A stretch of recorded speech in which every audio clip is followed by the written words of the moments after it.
You're gonna face pressure. You're gonna face storms. You're gonna face suffering. Live in harmony with each other. But it's a lot of other parts coming together in harmony. It's a picture of what it looks like in our faith to walk with one another. It's not what you do for a living. It ain't how much you make. It ain't none of that. It's simply how you think. If you change your thought, you change everything. You change your attitude, you change your altitude. It's all that. It's the law of attraction. Your attitude is everything. That's what it is. Money ain't everything, but it's very helpful. It ain't everything, but it's a lot. A seed is a tree, but it must become the tree. And that's the way you are right now. You are a great woman, an awesome man, but you must become.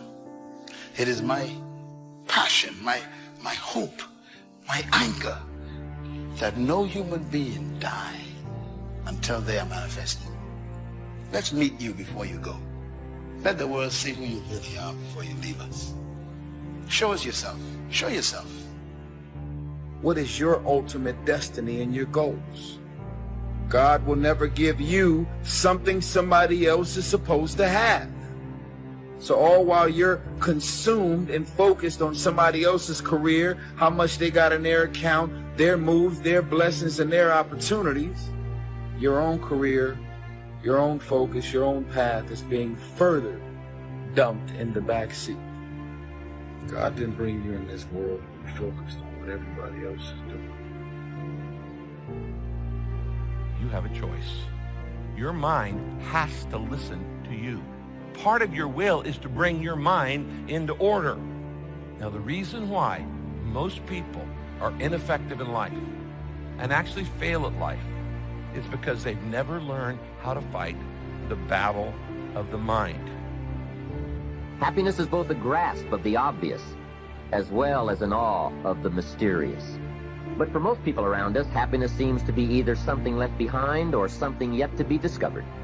Like all the good things in life, happiness is elusive by nature, but not impossible to capture. If there is a magic word that stands out above all the rest, this is the one: discipline. A lack of self-discipline is a lack of knowing what you want in life. And when you don't know what you want, you won't have any self-discipline power to get there. Self-discipline makes consistency possible, and consistency compounds. It always has, and it always will. In difficult times, it's tempting to get sour.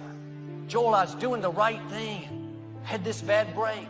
This setback came out of nowhere. Put your foot down and say, I refuse to go through life with a bad attitude. I am not going to let what happened to me, who did me wrong, what I didn't get, keep me from becoming all I was created to be. Too often, we're holding on to the hurts, disappointments, the things we don't understand. That poisons our attitude.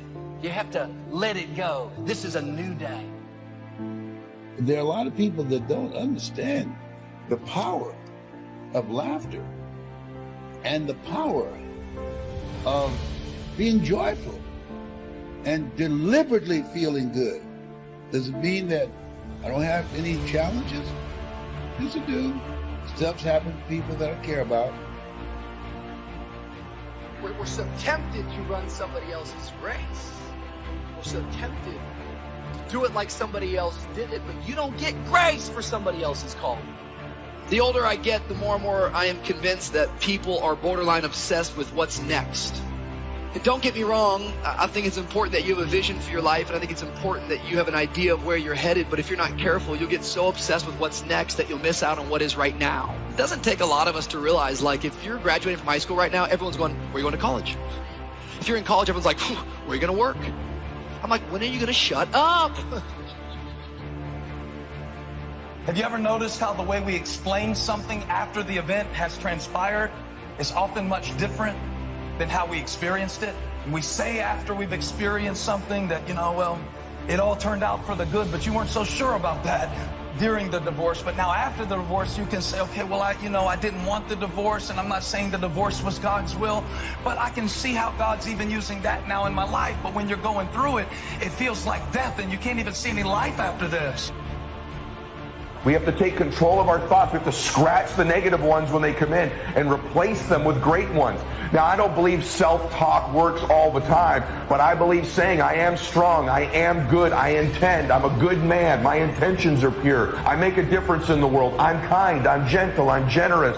Beginning to repeat these thoughts to myself, and these words do generate self-confidence. I keep the promises I make to myself. I'm a man of my word. Many of us choose an active living death. Many of us are walking dead, that we're not doing what we want to do. Many of us stay in relationships where we're dying together rather than growing and expanding and living together.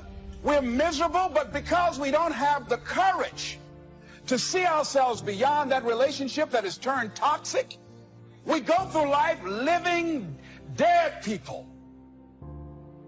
I know it's easy to get glued to the internet, glued to social media, get glued to the TV, but if you fill your mind with constant images of negative news, and they're just saying the same thing over and over, it's going to deplete your reserves, it's going to raise your stress level. When you decide, I have had enough, a leader is about to be born. Toleration is the graveyard of leaders. And that's why we lack leadership in the 21st century. Everybody wants to be liked. Nobody wants to rock the boat. And that's why we're not leaders, because we want everyone to agree with us. Before you're going to have peace, you're going to have to make some decisions about some things. And the first decision you have to make is, I am unwilling to live without peace. I will not live without peace. You see, I spent way too much of my life in turmoil. And maybe 15 years ago, I made a decision that I was going to have peace, and I was going to have joy, and I was going to have righteousness. That I was not going to spend the rest of my life feeling guilty every time I made some little minor mistake.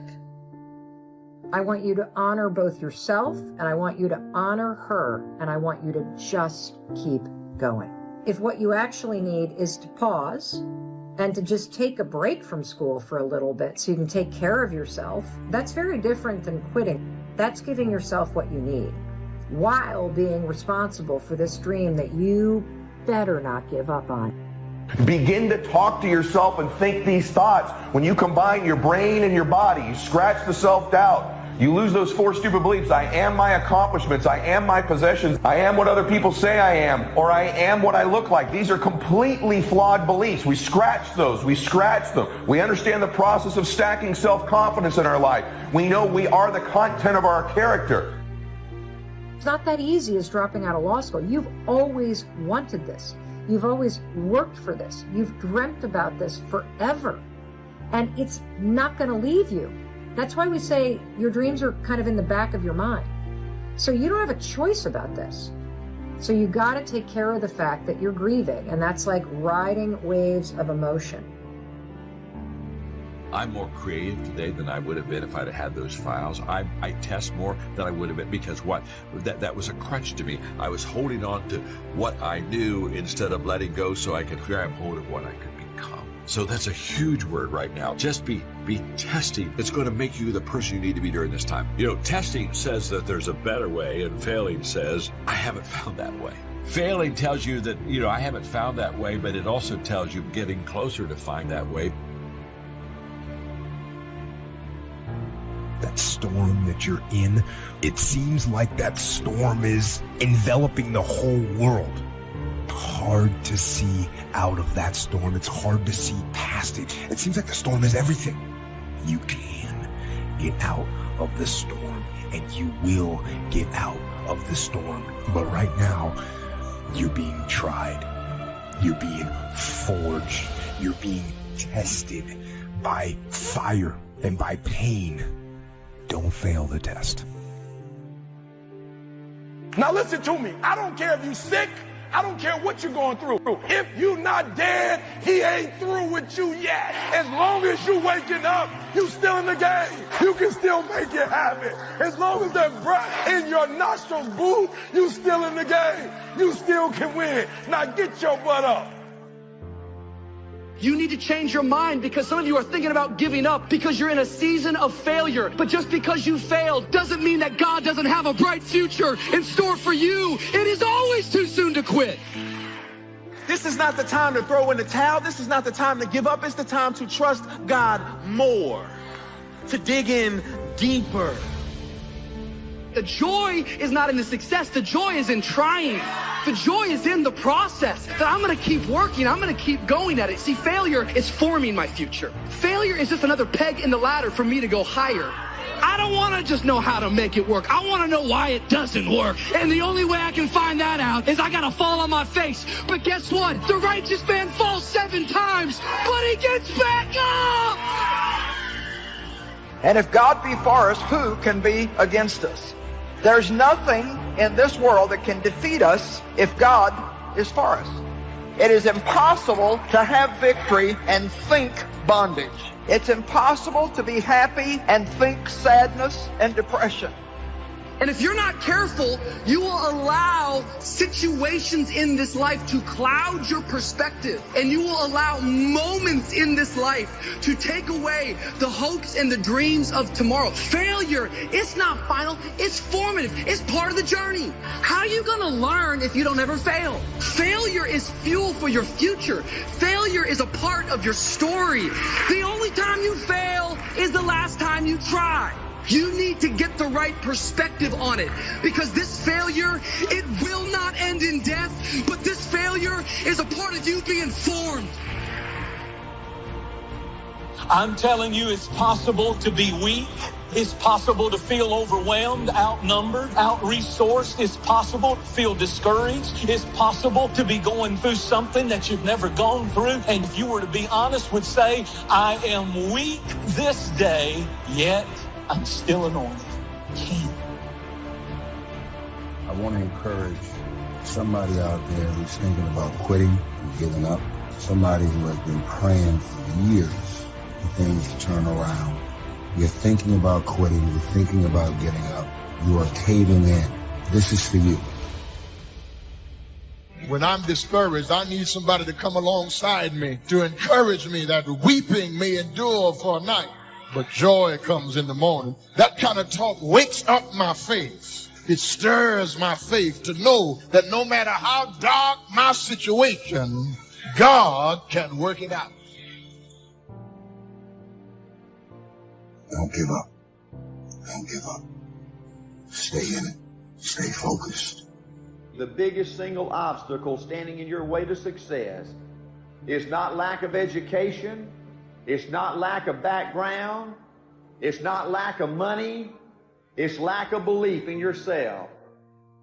I believe the most important thing to winning is you. It's what kind of person you are, what kind of husband you are, what kind of wife you are, what kind of dad you are, what kind of mom you are, what kind of example you are. See, folks, you are it. You are everything. The most important thing to winning it is your attitude about you. It's your attitude about life. Positive thinkers win, and negative thinkers lose. Whatever you expect to happen with confidence happens. The fundamental key to success is what you believe is true for yourself. Not what you want, not what you desire. It's what do you believe? The first thing you've got to do to get what you want is believe that you can. Believe it's possible for you to have it. And if there's someone out there that has done it, why the f*** ain't it possible for you? We are all born with the same amount of time in a day. And anything that they can do, you can do too. People always say, you gotta love the work. You gotta love what you do. You don't have to love what you do. You gotta get addicted to what you do. You gotta be addicted to winning. You got to cross the line in life. If you really want to make it and you ain't got a bunch of money and you're not born rich, you got to cross the line. You got to go where nobody else wants to go. You got to work the hours nobody else wants the hours. You got to put in 18-hour days sometimes. You got to go further than the average guy next to you.